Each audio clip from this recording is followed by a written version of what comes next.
So is this a spoil spile? Yeah, this is the latest one that Billy's guys moved around. Craig Tester and metal detection expert Gary Drayton arrive on Lot 4, located on the western side of the island. All of this stuff came from the round feature behind us. Okay. They are continuing to search through more than 10 tons of spoils that were removed 1 year ago from a mysterious rounded stone feature located several yards to the east on Lot 5. A feature where, in addition to a mortar-like soil that may have come from more than 100 feet deep in the Money Pit area, the team has unearthed a number of stunning artifacts, including a fragment of a 17th century English silver coin and a 14th century lead barter token, which, like the lead cross that was discovered at Smith's Cove in 2017, may be connected to the medieval order of the Knights Templar. See what we've got waiting for us. Go back around there.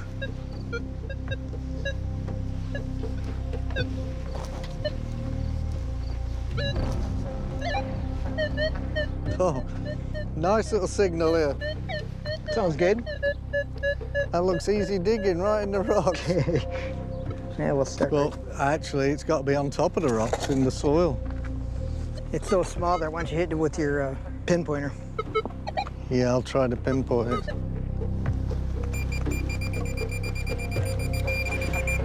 Oh, I moved it. Oh, I see it. Oh, wow, look at that. It's a nice little button, mate. All right. Look at that. Nice. Very round. Does that mean anything to you? Yeah, these rounded buttons were normally tunic buttons. Okay. The loop's still on it, isn't it? Yeah. Time period? Could be late 1600s to mid 17s, because it is a fancier button. This is unusual. We haven't found any of those. Yeah. A possible tunic or garment button? If Gary is correct that it may date back to the 17th century, could it be connected to the cut English coin that the team recently found in the spoils from the round feature on Lot 5? And perhaps also help identify who created the original money pit. That's a nice little button. Be interesting once they clean it up, what they see. Yeah.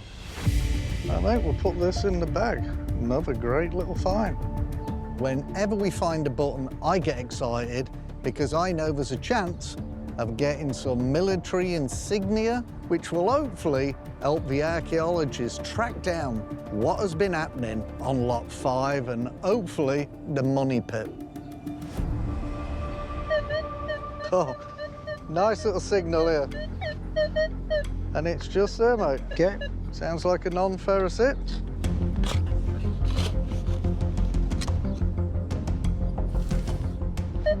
It's out. Great sounding signal. Let's see what we got.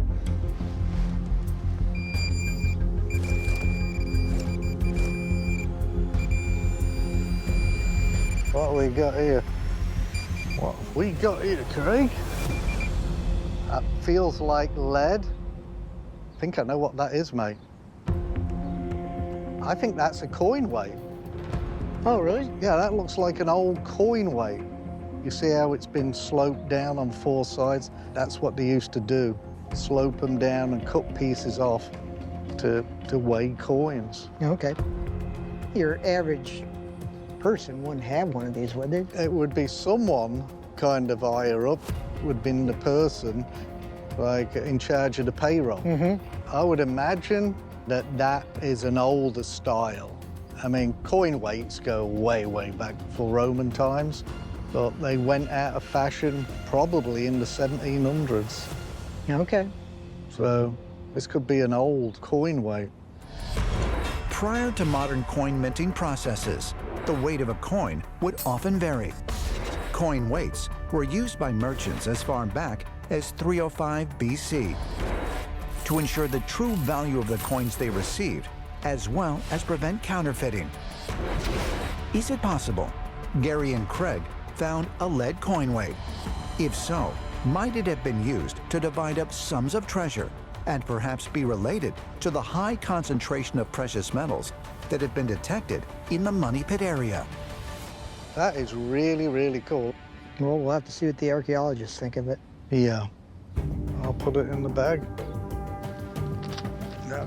All right, mate, good digging. Okay, All right, let you continue. now hopefully we can find a gold coin. Sounds good. Hey.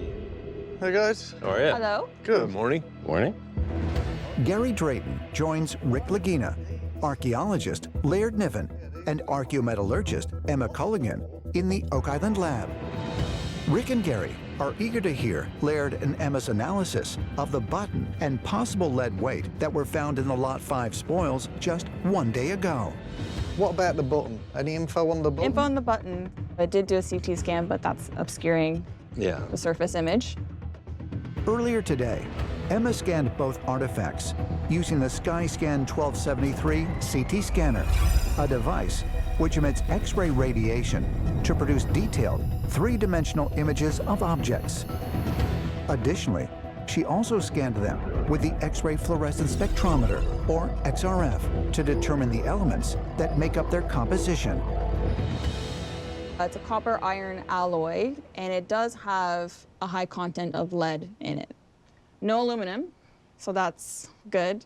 There's no severe indicators that it is modern. Okay, Yeah. good. Yeah. So I would fit the composition to 1700s to early 1800s English. So this is the best image I could get.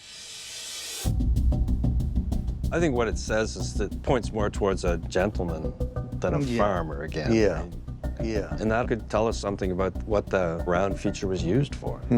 We have a lot of questions left about the round feature. I think what we're finding now supports several of the theories that ties the deposition of something on Oak Island by the British military. I feel that's where the evidence we have on Lot 5 is leading us. Okay, the next one. Yeah, I think that's probably the most interesting. What do you think that is? It's lead. It weighs 26.2 grams. Gary thought it was a coin weight. Whenever you find a shaped piece of metal like this, especially if it's bronze or lead, it's usually a coin weight. Now this is large, but I was thinking maybe it's a weight for a large coin. It would be a very large coin. When you say very large coin, what? Well, the largest coins back in the day would have been gold. So start looking at big gold Oh, yeah. coins, because Yeah. that would be great. Finding one of those on Lot 5. Be a big coin. Emma has a dissenting opinion about it. Okay. So compositionally, I do think it's modern. The phosphorus content, it's extremely high. And you don't see that in lead alloys until mid-20th century. However, I don't, lead isn't my, Wheelhouse. wheelhouse. So we have a conundrum, because I think the problem with it being modern is we're not finding other modern artifacts on Lot 5. Really does look old. It does. I mean, that looks really nice and old. Yeah. I mean, lead was used for coin weights, but early on, too. Yeah. Earlier, and then replaced by brass. So in general, across the world, there seems to be a transition from lead coin weights to brass coin weights somewhere after 1066. If we can prove that this trade weight is very old, it puts the other old coins we're finding on Lot 5 into a more clear perspective. Emma's analysis is suggesting the lead weight is more recent than the archaeologists think, but this is a point where we need to consolidate the archaeology and the science together and come to a new understanding of what this artifact is. So I do think that it is an excellent candidate for laser ablation. Great, that's what I was going to say. Yeah. It's fantastic. Laser ablation is a testing method that uses a high-powered laser to remove a microscopic sample from the surface of objects that are composed of lead.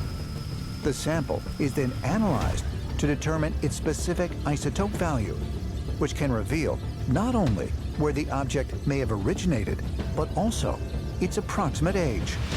Well, I think we can follow this up in two ways. The laser ablation and finding an expert or experts to weigh in on this. It's a very curious find. It feels right in your hand for some reason. It's up to you, Gary. Yeah, well, we've got to find some more stuff. We've got to find some more Yeah. stuff. I'm rooting for you guys.